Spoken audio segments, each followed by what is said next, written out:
Hello everyone, welcome to the Hypergamous Journey. My name is Denise.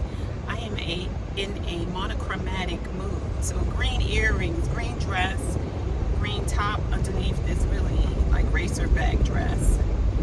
But I didn't know how cold it was, but it's quite warm. I could have worn the halter, this dress without this shirt underneath, but I was going to be in the mall too, walking around, just killing some time. So welcome to the Hypergamous Journey. I just want to say that we're having a social next week. The social, coffee social for singles 50 and above is next week. And we only have a few tickets left, so go on over to Eventbrite. I will put the link in the description.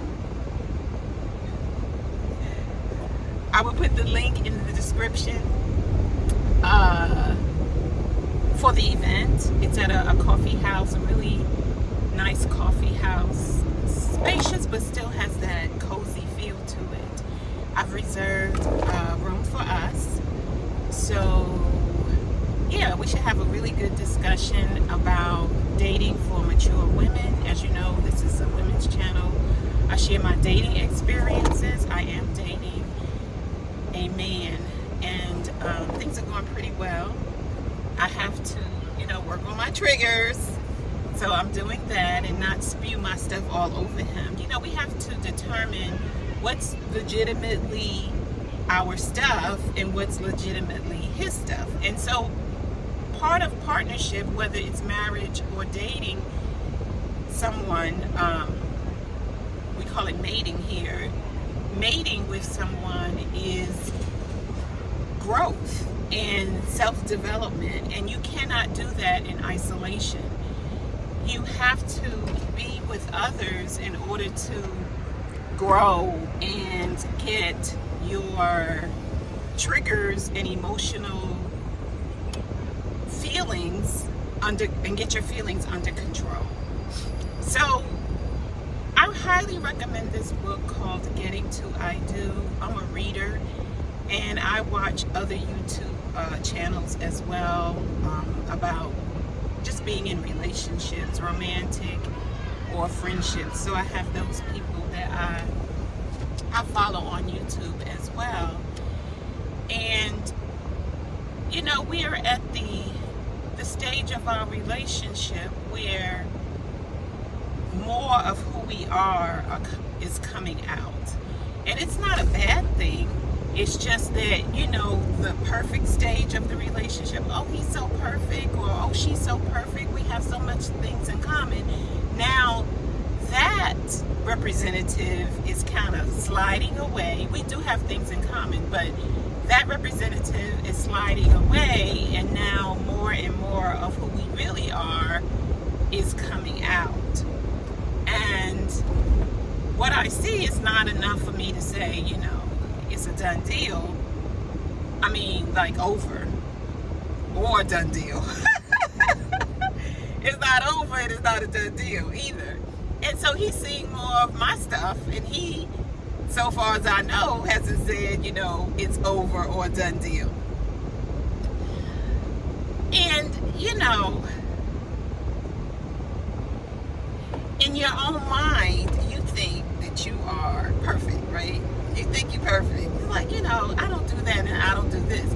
Yes, you may not do the things that he does, but you got your own quirks and your own weirdness and idiosyncrasies that he may be thinking, that's weird. Well, why does she do that? Why does she get silent on that? And you might be thinking, well, why does he get silent on that? And why does he get all in an uproar, a happy uproar about something else? So that's where, you ask questions to determine, why did you laugh at that? Because you didn't think it was funny. But he did. And you can ask why questions, but when you start asking too many why questions, you come off as analytical, like very analytical, and that's not good either. So, like I've said in many videos, I use my dating to practice my femininity. And, as you know, it comes from the inside out. But like I've said many times before, I started my journey by changing my outside. And, I need to go shopping for clothes. And maybe this is a catch-up video because things are coming to my mind. I get discouraged when I go to the mall to look for clothes. I do. And I get discouraged because my style isn't frumpy. Like, there's a couple of brands that are frumpy. What's that name? They sell suits. It starts with a C. I can't remember. Charter. I think it's Charter. They sell suits. Their suits are so frumpy and big for women. Mature women. We get weight in our stomach, our waist, our hips. So I like more hip things.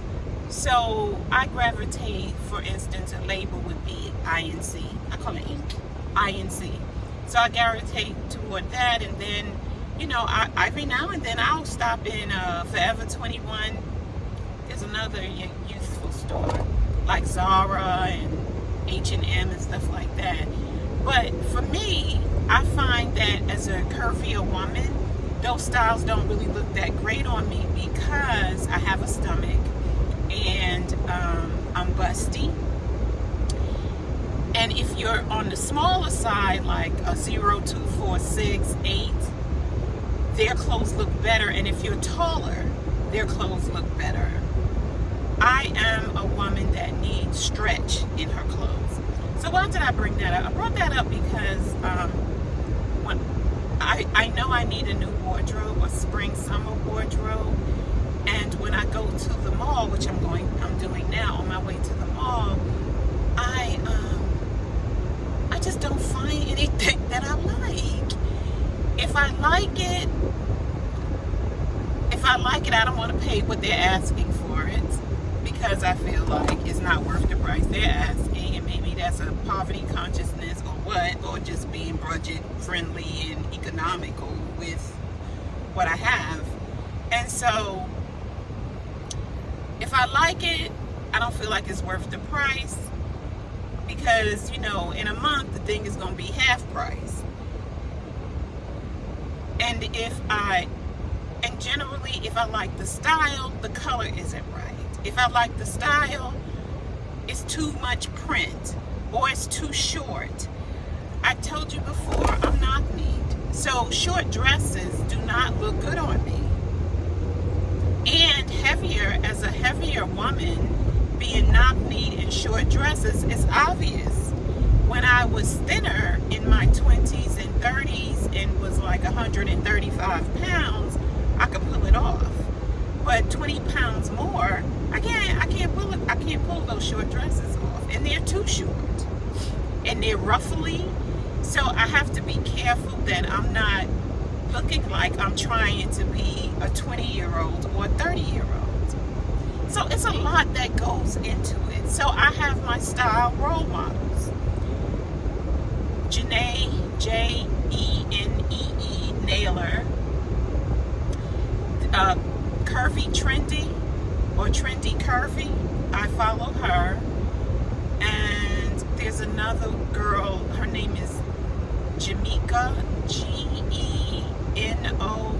Genomika or something like that. She's a full-figured young woman in her, like she's in her 30s, early 30s. And Tanika Boyd, I follow her. So, but, even those women don't really have my figure or my style. Like, they're more pear-shaped. Now, Janika, she might be more hourglass figured. Janae Naylor, she looks like she is pear-shaped. Also, she wears like smalls and sixes. And then there's another more mature woman. She's in her 50s. She looks like she's in her 40s, called Fabulous Haitian. Now, I think she used to model. She's a professional esthetician out there in LA. She looks like she might be 5'8", 5'9". She always wears like 0, small, extra small. So I know what she's wearing is not going to really look that good on me. But I like her style. So these are women where I like their style. So I get discouraged. I don't know about you, but I get discouraged when I go to the mall to go shopping and all of that. I get discouraged because of the issues that I said. I might like the style might look good, but it's a floral pattern or it's too short. So when I say style, I mean the silhouette, like how it's sewn and stitched together. The silhouette might look beautiful on me, but the color is off, or it's too many big old flowers and stuff, or it's too much ruffles everywhere. I like ruffles on my sleeves. I like a little ruffle, maybe some ruffle up in here, but I'm busty, so I got to be careful with that. But the dresses that are shorter, that have 2 or 3 layers of ruffle and a belt around the waist, that's too much, and it's short, so that doesn't look good on me. And yeah, so let me know in the description, what do you think? So what I end up doing, Amazon. I have checked out Temu and what's that other stuff?